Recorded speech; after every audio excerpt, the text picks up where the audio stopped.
Hindi ka na. Ay nako, ang cute-cute pa naman. Bastos. Bastos. Ay Eto. nako. Mampaking, let's go. Lucy!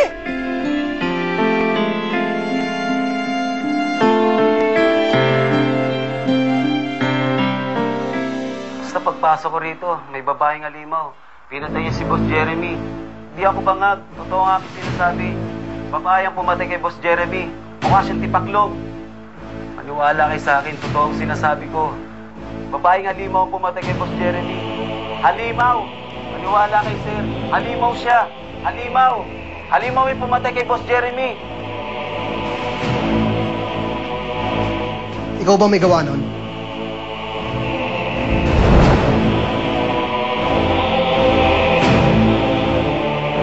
Pero kung totoo yung sinasabi mong halimaw, nasaan siya ngayon? Hindi ko nga alam.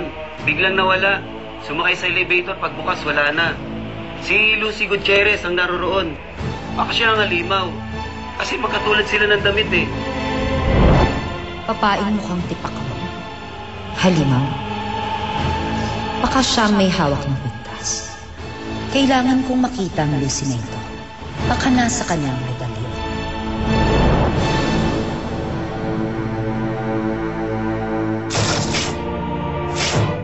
Bernadette! Bernadette! Oh! Ano? Si Lucy Gutierrez na pagkamalang halimaw. Hindi mo dapat pinatay si Jeremy.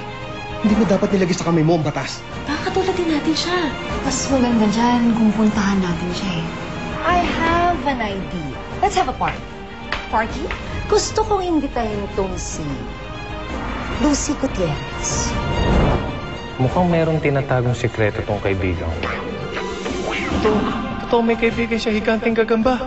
May nakikinig sa atin, ha?